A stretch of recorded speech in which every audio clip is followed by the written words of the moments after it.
Coach, an opening statement. I don't have much to say. We're just very grateful, that, for everything, for the opportunity.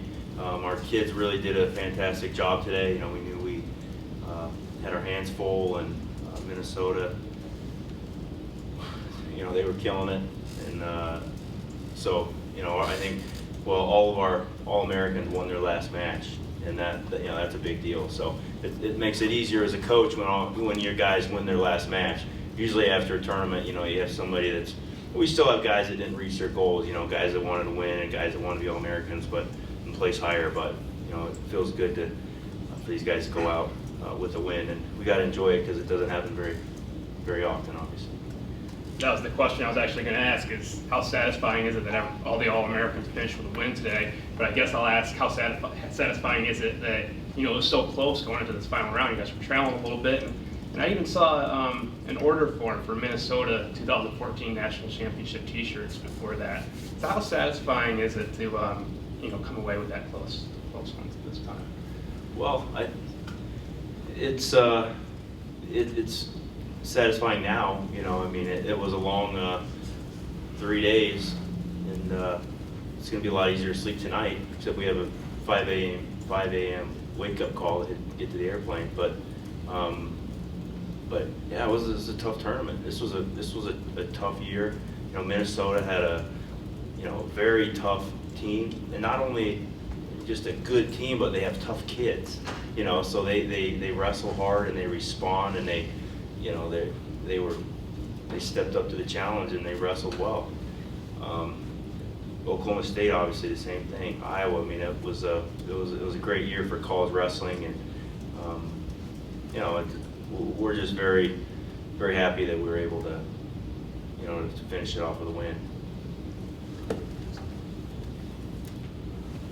Cael, you had a lot of success, obviously, as a wrestler. This is 4 national championships in a row for you now as a coach. Can you kind of compare and contrast how it feels to be a mentor and compared to what it was like, when you were on the mat wrestling and winning championships individually yourself? I don't really even remember what it was like to compete anymore. It's just so different. I remember when I was in college, I used to, our coach, Coach Douglas, was stressed out, seemed stressed out, and I used to be, Coach, we got this, relax, we got this, And now, I just see the other end of it where it's, as a coach, I can't just go out there and move my hands and move my feet and fight for 7 minutes. You got to help kids to, focus on that, and with so many different things going on. I think it's more of a challenge now, for these guys with all the social media and all the distractions, and you have a kid with 40,000 Twitter followers, and that means he has 40,000 people sending him messages or has access to his phone. So it's a little different now. I would probably just delete my Twitter, but what I'm just saying it's a different age, and but coaching's it's just, we just try to serve these guys. That's all it is just trying to help these guys reach their goals, and thinking about how to help them. It's all about them and making sure they're happy, and if they're happy, we're happy. Could you talk about the performance of your seniors that went out as multiple NCAA champs, and how much they've meant to you and to the program and to the sport of wrestling over the course of their careers? Well, I think anyone that's watched David Taylor or Ed Ruth wrestle is an instant wrestling fan. Those guys are fun to watch. Their motion, it's nonstop. They're fluid and they're tough, and they wrestle with passion and fire, and they're fun to watch. They're the guys that you need heroes, and you need guys like that to build the sport, and they've done that, and to be able to finish off the way they did, it's pretty amazing. Yeah, we're gonna miss them, obviously, but couldn't be more happy for them. You had mentioned you were the one who told Bobby Douglas to relax. Did David ever tell you that? And his dad talked about something on Facebook about 15 years ago today or whatever, that he was first introduced to you out in Utah. Do you remember the young David? I do remember him. I just remember a skinny little kid with a smile from ear to ear, and he just was a hammer. you're watching little kids, it was just watching them drill because it was a camp, and you could just, it was just, drilling more intense than the guys on my college wrestling team, just nonstop, and you could see, I think he was actually worked out with Jason Chamberlain too, who was a really good wrestler and went to Boise State. But yeah, I didn't, you never know, because it's real easy for a kid with so much success at a young age to kind of lose that fire, but obviously this kid loves wrestling. Talk about how different those two guys are. Well, yeah, I think they're different in a lot of ways, but they have a lot of similarities. They both love to compete, and the bigger the match, the better they wrestle. Those are the big things. They're both very consistent in the way that they train and they work out every day. They train at the speed that they compete at, and that's pretty much is everybody on our team, probably everybody in the country. But so they don't just show up and become the magic man. You become the magic man every day of your life. And how about their personalities? They seem to be Well, so that's a different. tougher question. Okay. Could you talk about? Sorry. Can you talk about it? Well, they are a lot different. I mean, Ed's just real low key. He's where David's, the high energy, and then they're just different. But they're both big hearts. Love the team. I mean, Ed came back and said after he won, and we thought there was a good chance we were going to win. We hadn't won yet, but he said, thinking or knowing we're going to win as a team feels better than me winning my third national championship. That's just Ed Ruth. It's pretty special. I know David has put this team on his shoulders several times, and that's all I asked him to do is one more time. I know that's asking a lot, but obviously he did it. What unique place does he have in wrestling? Well, I think anytime you're talking the greats of college wrestling, his name's going to be mentioned. No question about that. I mean, I'm not a historian or anything, but I wouldn't take anybody else on my team in the history of college wrestling over David Taylor. It's just that's the passion and the love and obviously the skill and everything that comes with him.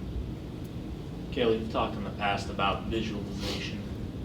How did you approach last night and this morning and going into today, sort of getting the movements right? I don't remember.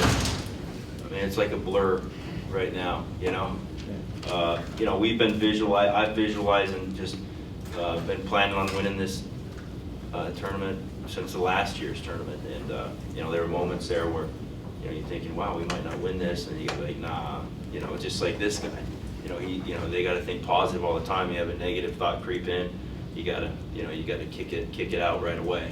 I think, it's important for us as coaches to do the same thing that we're telling our guys to do. Whatever that means, work hard, be positive, focus on what you can control, what you can't. That's not a secret or anything, but that's the truth. One thing I didn't really, I want to talk about James English for a second. James English, I don't think people really understand kind of what he's gone through. And I know he took 7th, he didn't win the championship, but this is a guy who, that he came back for a 6th year. I wasn't sure why, because he's always hurt. He comes back, he's wrestling well, gets hurt in the inter squad match. Still wants to wrestle. We wrestle in the first match. He gets hurt in the first match. Then we bring him back a month later after he's feeling better, and he gets hurt in the pit match. But this is a kid who shouldn't wrestle. He's going to have neck and back problems for the rest of his life. Probably didn't wrestle somebody live all year, outside of a coach. He kept, as the season went along, I'd kind of written him off. We had Andrew Alton, who we were trying to get him back from an injury, which, he needed more time and needed another surgery. And we had Zach Bites doing an awesome job. Every time James English would weigh in and warm up like he was wrestling. And every time he didn't wrestle, he was really upset. And then finally, when I think we were traveling to Minnesota or a month or 5 weeks ago, and he was ready. He felt like he was healthy again. I'm like, James, the Big Ten tournament, you're gonna have to win 5 matches. You know, you're gonna have to be able to wrestle 5 matches in a row. Nationals, you gotta wrestle 3 days in a row. He hadn't been able to wrestle more than a match or 2 in a row without being out for a month.